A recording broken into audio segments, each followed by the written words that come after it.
आखिर क्यों है भगवान शिव की तीन आँखें? जानिए इसके पीछे छिपी पौराणिक कथा।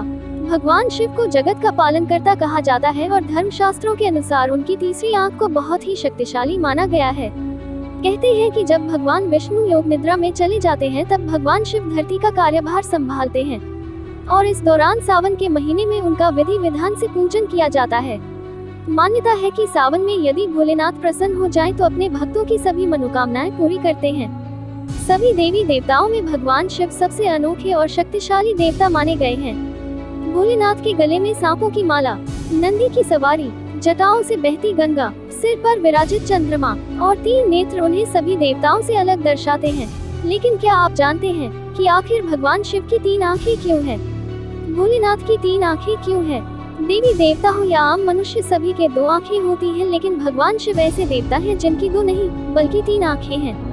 धर्म शास्त्रों में दाईं आँख को सूर्य, बाईं आँख को चंद्रमा और मस्तक पर मौजूद तीसरी आँख को अग्नि स्वरूप माना गया है। कहते हैं कि भगवान शिव की दो आँखें भौतिक जगत की सक्रियता पर नजर रखती हैं, जबकि तीसरी आँख का ध्यान पापियों की ओर रहता है।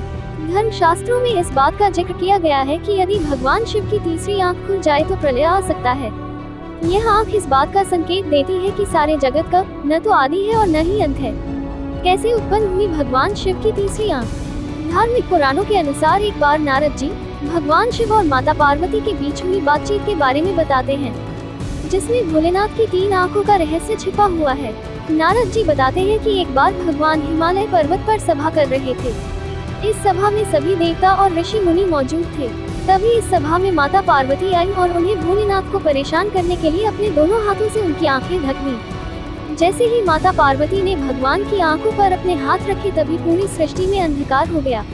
ऐसा प्रतीत हुआ कि सूर्य देव की कोई अहमियत ही नहीं है और धरती के प्राणियों में हलचल मच गई। संसार में हुई इस हलचल की वजह से भगवान शिव व्याकुल हो उठे और उसी समय उन्होंने अपने माथे पर एक ज्योतिपुंज प्रकट किया ताकि धरती के अंधकार को दूर कर सकें। यही ज्योतिपुंज भगवान शिव की तीसरी आंख बनकर प्रकट हुआ। इसके बाद माता पार्वती ने जब तीसरी आंख का कारण पूछा तो भोलेनाथ ने कहा कि अगर वह तीसरी आंख उत्पन्न नहीं करते तो संसार नष्ट हो जाता। भगवान शिव की तीसरी आंख जगत की पालनहार है। हर हर महादेव।